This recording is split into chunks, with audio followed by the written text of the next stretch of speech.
कुछ लोगों की स्थिति होती है कि उनके मस्तिष्क में कोई क्लॉट जमा हो जाने के कारण या कोई अंदर कमी आने के कारण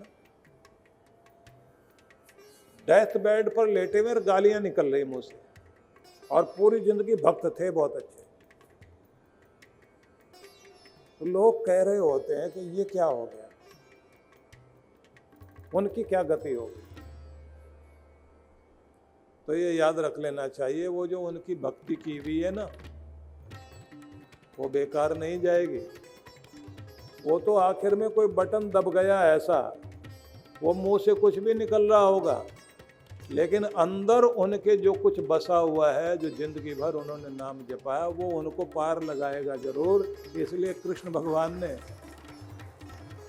ये भी कहा है कि जहां मैं छोड़ता हूं वहीं से आगे पकड़ता भी हूं। आगे के अगर श्लोक आप देखेंगे ना, तो उनमें यही बताया है कि तुम्हारी भक्ति सफल नहीं हुई,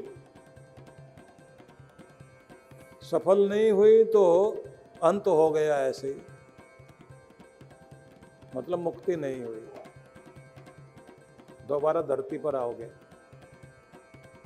तो जो तुमने भक्ति की, जो तुमने पुण्य किए, उसके आधार पर स्वर्ग मिलेगा, वहां सुख भोग कर आओगे, फिर दोबारा जन्म लोगे धरती पर। लेकिन जन्म कहाँ होगा?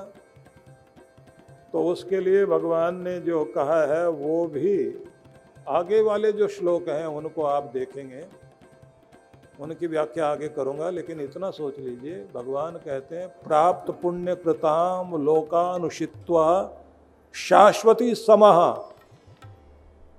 शुचिनाम श्रीमताम गेहे योग भ्रष्टो भी जायते।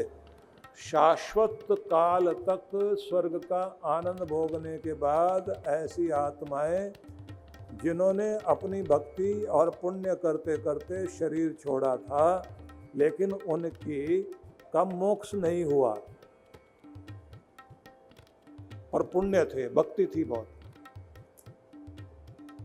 तो लौटेंगे तो सही वो धरती पर स्वर्ग भोग कर आएंगे। और फिर जन्म कहाँ होगा? भगवान कहते हैं शुचिनाम श्रीमताम गेहे, किसी पवित्र धर्मात्मा श्रीमंत समृद्धि से भरपूर ग्रह में, शुचिनाम श्रीमताम गेहे, ऐसे व्यक्ति के घर में योग भ्रष्टो भी जायते, पुण्यशील सदाचारी पुरुषों के परिवार में जो समृद्ध हैं, धनाढ्य कुल हैं, ऐसे घर में जाकर जन्म लेंगे।